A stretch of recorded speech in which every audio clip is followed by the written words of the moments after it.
In this video, I'd love to chat with you about masking and unmasking as a neurodivergent individual. My name's Nikki Butler. I'm also known as the autistic joyologist, and I was diagnosed autistic and ADHD in my mid-40s. And there were a couple of things that came up around masking. So when I was first diagnosed, I was working with coaches, I was following lots of different people online and looking in groups. And there was this overwhelming message of, when you know that you are neurodivergent, learning to unmask is really important. And that actually sent me down a bit of a spiral of working out how I could unmask in as many situations as possible. But it triggered an awful lot of anxiety. I was masking for well over 4 decades unknowingly, so trying to cover up the parts of myself that I believed weren't acceptable to others, that I had experienced rejection or ridicule or judgment of at different times in my life. And I was having this real inner battle of, how on earth do I unmask and how do I show up as the real me? And actually at that point, what even or who even was the real me? But as I've kind of gone through the years post-diagnosis, I've really given a lot of thought to masking and unmasking. And the reality is that every single human being, neurodivergent or not, masks in some circumstances, in some capacity or another. So I always joke and say, if you're going to a job interview, you mask the party part of yourself. You're not going to show up to a job interview in the same way that you would with your friends on a Friday night out if you're out sort of socialising and drinking. The version of you that is out with your friends isn't going to be the version of you necessarily that is showing up for work or showing up in your personal relationship, in your partnership, or with your children. Like, we have these different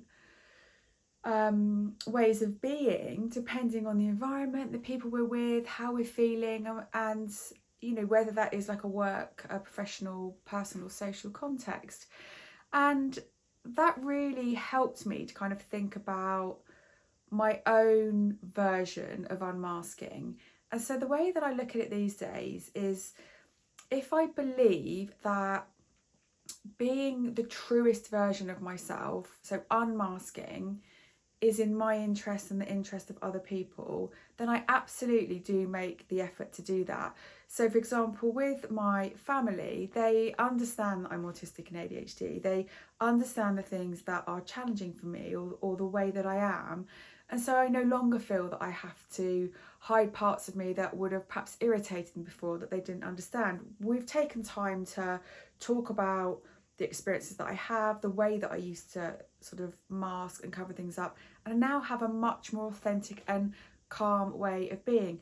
And that means that my experience improved because I don't have to put so much energy and effort into covering up parts of myself that I feel are unacceptable, and my family also have a better understanding of me. And equally with clients, I can now much more openly share my neurodivergence and explain what that means for me. So if I'm, as an example, chatting with a client and they ask me a question I wasn't expecting and I glitch, so I do this, I just pause, and I can now go, oh, I'm processing, and they completely understand that. So in that context, I don't have to find ways to cover up the fact that I'm processing and letting my brain catch up with what's being asked of me.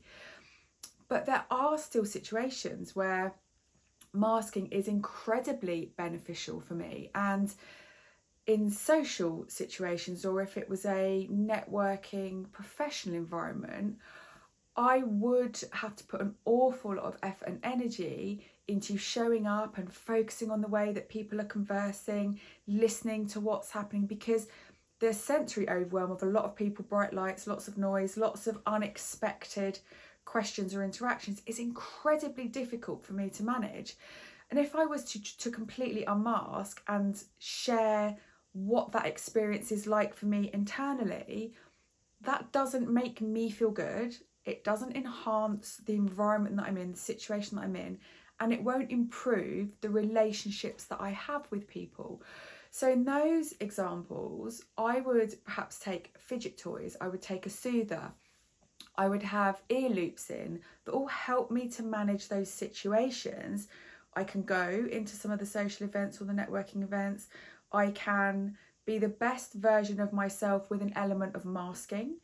And then I come away and I relax. I go into my safe space at home. I surround myself with weighted blankets. I give myself plenty of time to unwind and recalibrate and to soothe the sort of the emotional and sensory overwhelm that I have experienced. And so I think it's really important to understand that when people are saying you need to unmask or you need to stop camouflaging, there's no rule around this. I'm a real believer that we have the opportunity and the choice to do what feels good for us. I absolutely agree that showing up as the truest version of ourselves is going to be the one that requires less effort. It's going to give us more inner sense of self and of calm. However, there will be situations where the masking or the camouflaging will be the thing that helps you to feel safe and able to cope. So when you're thinking about masking or unmasking and being the most authentic version of yourself, really think about how it serves you, because ultimately what we ideally want to create is a balanced, calm, happy and fulfilling life, and that is going to require different skills, different tools and different potentially ways of being to get the most from those connections and those environments. I'd really love to hear your thoughts on this. Are you someone that is, committed to completely unmasking in all situations? Do you struggle to mask, or do you have a way of finding that balance in the same way that I've just sort of discussed and shared with you?